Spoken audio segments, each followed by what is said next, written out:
Hello friends, आपके अपने YouTube channel पर आपका स्वागत है। मैं AK चौधरी। आप किसी भी एग्जाम की तैयारी कर रहे हैं तो जाहिर सी बात है आप जीके पढ़ते हैं। यदि आप जीके पढ़ते हैं और आपकी तैयारी अच्छी है तो आपको मैं एक 20 प्रश्नों का टेस्ट दे रहा हूं। आपको इसमें से 15 क्वेश्चन सही करते हैं, इसमें 90% लोग फेल हैं, क्योंकि ये वो क्वेश्चन है जो बार बार एग्जाम में पूछे जाते हैं और हम इन प्रश्नों को इग्नोर कर देते हैं।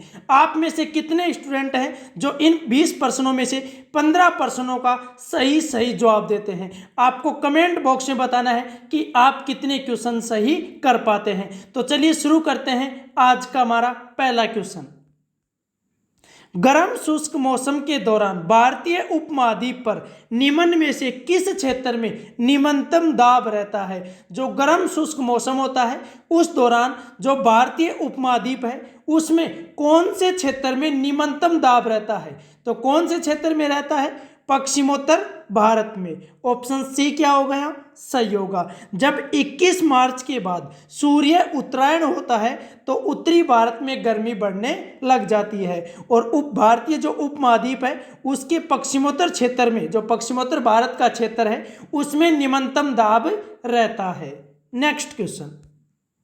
हवा के तेज वेग से बने रेतीले टीलों को क्या कहते हैं? जो हवा के तेज वेग से बने रेतीले टीले हैं, रेतीले टीले बनते हैं, उनको क्या कहा जाता है? मरुटिबा या डयून कहा जाता है। ऑप्शन ए क्या हो गया? सही होगा। Next question. प्राचीन काल में स्रोत सामग्री लिखने के लिए प्रयुक्त भाषा थी। जो प्राचीन काल था उसमें जो स्रोत सामग्री लिखने के लिए जो प्रयुक्त भाषा थी वो कौन सी थी? संस्कृत थी। ऑप्शन सी क्या हो गया? सही होगा। प्राचीन काल में स्रोत सामग्री लिखने के लिए अधिकांशतः संस्कृत भाषा प्रयुक्त होती थी। Next question. भारत के भुगतान संतुलन को किसके द्वारा ठीक किया जा सकता है? जो भारत का भुगतान संतुलन है उसको किसके द्वारा ठीक किया जा सकता है? तो किसके द्वारा? मुद्रा अवमूल्यन के द्वारा, आयात प्रतिस्थापन के द्वारा, प्रबल निर्यात संवर्धन के द्वारा। ऑप्शन डी क्या हो गया? सही होगा। जो भुगतान संतुलन है उसको 3 प्रकार से, अर्थात इस तीनों ऑप्शन है जो मुद्रा अवमूल्यन, आयात प्रतिस्थापन और प्रबल निर्यात संवर्धन, इनके द्वारा ठीक किया जा सकता है। Next question. निम्न में से किस वस्तु की मांग लोचदार है? इनमें से कौन सी वस्तु है जिसकी मांग लोचदार है? तो कौन सी है? विद्युत। ऑप्शन बी क्या हो गया? सही होगा। जो विद्युत है इसकी मांग क्या है? लोचदार है। चावल, औषधि और दिया सलाई की डब्बियां, इनकी जो मांग है ये बेलोचदार है। कौन सी? बेलोचदार प्रकार की है। और विद्युत की जो मांग है ये क्या है? लोचदार है। Next question. निम्नलिखित में से किस नगर को शाश्वत नगर भी कहा जा सकता है या कहा जाता है? इनमें से कौन सा नगर है जिसको शाश्वत नगर भी कहा जाता है? तो किसको कहा जाता है? रोम को। ऑप्शन ए क्या हो गया? सही होगा। जो इटली की राजधानी रोम है इसको शाश्वत नगर भी कहा जाता है। अब बात करते हैं लंदन की। यूके की जो कैपिटल है वो क्या है? लंदन। बर्लिन जो कि जर्मनी की कैपिटल है, जर्मनी की कैपिटल क्या है? बर्लिन है। Next question. भारतीय संविधान के किस अनुच्छेद में मुख्यमंत्री के कार्यों को परिभाषित किया गया है?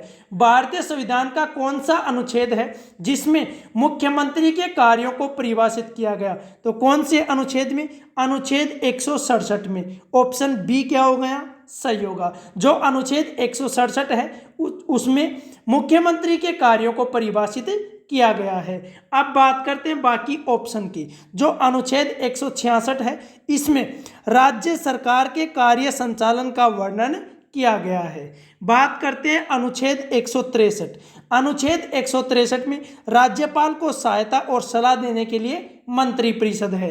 अनुच्छेद 164 मंत्रियों के बारे में अन्य उपबंध आर्टिकल 164 में निहित है और मुख्यमंत्री के कार्यों को परिभाषित किया गया है आर्टिकल 167 में। Next question. संसद सदस्य संसद में अपनी सदस्यता गवा देगा यदि वह सत्रों से निरंतर अनुपस्थित रहे। तो वह कितने दिन तक अनुपस्थित रहे कि वह संसद में अपनी सदस्यता गवा देगा? तो कितने दिन तक? 60 दिन तक। ऑप्शन ए क्या हो गया? सही होगा। सदन की अनुमति के बिना यदि कोई भी संसद सदस्य संसद में अनुपस्थित रहता है 60 दिन तक तो उसकी सदस्यता समाप्त हो जाती है। नेक्स्ट क्वेश्चन, बुनियादी शिक्षा का विचार पहले किसने प्रस्तुत किया था? जो बुनियादी शिक्षा का विचार था वो सबसे पहले किसने प्रस्तुत किया था? तो किसने किया था? महात्मा गांधी ने। ऑप्शन डी क्या हो गया? सही होगा।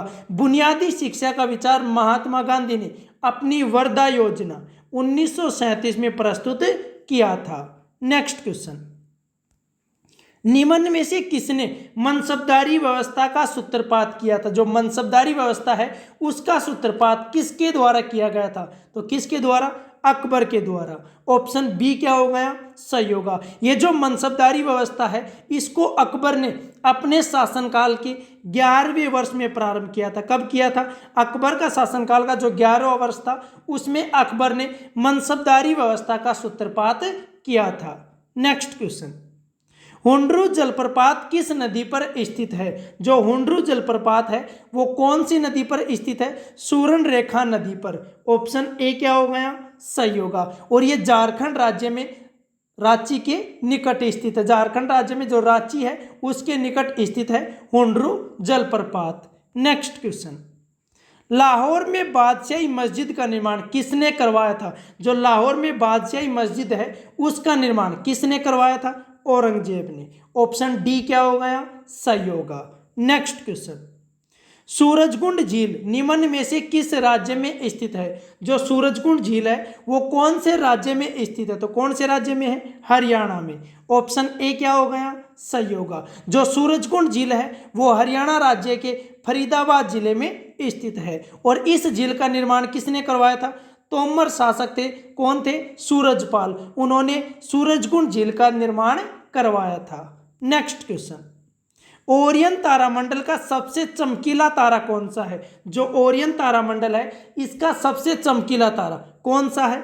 रिगेल। ऑप्शन सी क्या हो गया? सही होगा। ये जो रिगेल तारा है ये ओरियन तारामंडल का सबसे चमकीला तारा है और ये सूर्य से लगभग 870 प्रकाश वर्ष की दूरी पर स्थित है। नेक्स्ट क्वेश्चन, किस काल या युग में पत्थर के औजार सबसे पहले पाए गए थे? तो कौन से काल या युग में पत्थर के जो औजार थे वो पाए गए थे? तो कौन से में? पुरापाषाण काल में। ऑप्शन बी क्या हो गया? सही होगा। नेक्स्ट क्वेश्चन, किसके शासनकाल के दौरान अजंता की गुफाएं निर्मित की गई? तो किसके शासनकाल के दौरान जो अजंता की गुफाएं थी निर्मित की गई थी? तो वो किसके?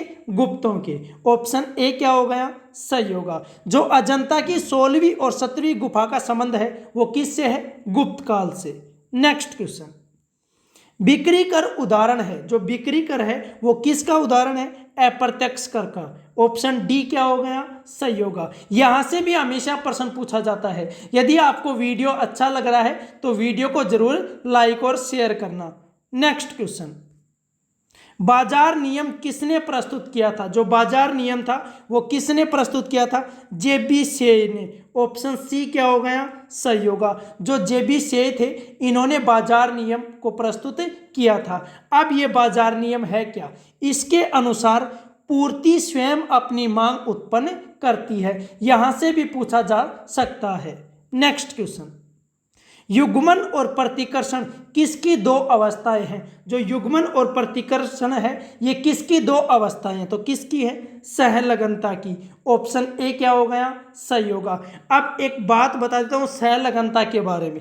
ये जो सहलगनता है ये मेंडल के नियम का अपवाद है और जो युग्मन और प्रतिकर्षण है ये सहलगनता की दो अवस्थाएं हैं। नेक्स्ट क्वेश्चन, 3 बीघा कॉरिडोर जोड़ता है। जो 3 बीघा कॉरिडोर है वो किसको जोड़ता है? बांग्लादेश और भारत को। ऑप्शन डी क्या हो गया? सही होगा। 3 बीघा कॉरिडोर बांग्लादेश और भारत को जोड़ता है। ये थे जीके के मोस्ट इंपोर्टेंट 50 क्वेश्चन। आप में से कितने स्टूडेंट हैं जो 20 में से 15 क्वेश्चन सही कर पाते हैं और कितने स्टूडेंट हैं कि आपने कितने क्वेश्चन सही किए हैं? ये आपको कमेंट बॉक्स में बताना है। ये सभी मोस्ट इंपोर्टेंट क्वेश्चन है एग्जाम की दृष्टि से। यहाँ से हमेशा प्रश्न बनते हैं और ये जो वो प्रश्न है जो बार बार एग्जाम में रिपीट हुए हैं इनको अच्छी तरह से याद कर लेना। तो यदि आप हमारे चैनल पर नए हैं तो चैनल को सब्सक्राइब करना न भूलें। बेल आइकन को प्रेस कर लें ताकि आपको प्रत्येक अपडेट प्राप्त हो सके।